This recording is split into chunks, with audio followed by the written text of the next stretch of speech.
Welcome back to AskAPop. Today we're talking about aha. That makes it even more.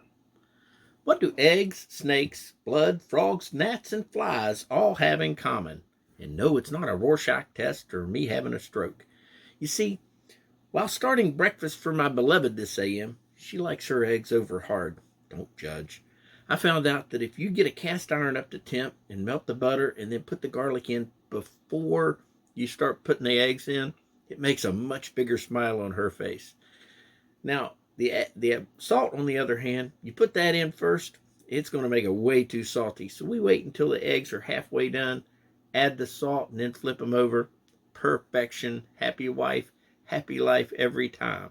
And no, I'm not adding any of those other ingredients from the first sentence, because that would be the opposite of a happy wife, if you know what I mean. And for those of you that are in tune with Exodus, you're probably already knowing that I'm going there with that, because that's the first 4 plagues that were introduced to that were in the Exodus, and along with the staff when Moses first introduced Moses as God to Pharaoh.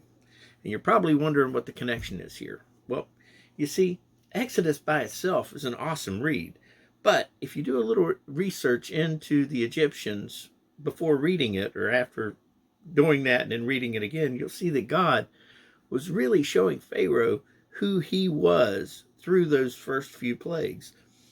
Because starting with the staff, everything he was doing, he knew that the magic men from Egypt could do those same things and could kind of replicate it. But God kept upping the ante.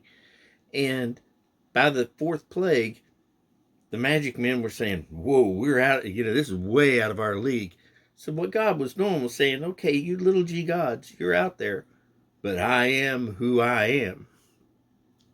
And it's just one example of what the Bible is full and rich of all of these things, to where if you have a little bit of context while reading the Bible, it's just so much better. So it's great on its own, but add the context in, it's so much better, which is why we continue to study the Bible throughout our entire lives. Today's Bible reading, it's a little bit longer because I'd like for you to reread it, knowing the context that you have from this devotional. It's Exodus 7 and 8. Just a little thought from a guy that likes his eggs over easy, but will always crack a yolk for his beloved. Today's Bible verses again are Exodus 7 and 8. As far as questions, do you have any secret recipes that you'd like to share? And how about any special insights into the Bible that you'd like to share? We'd love to hear them. God bless you. Have a great day.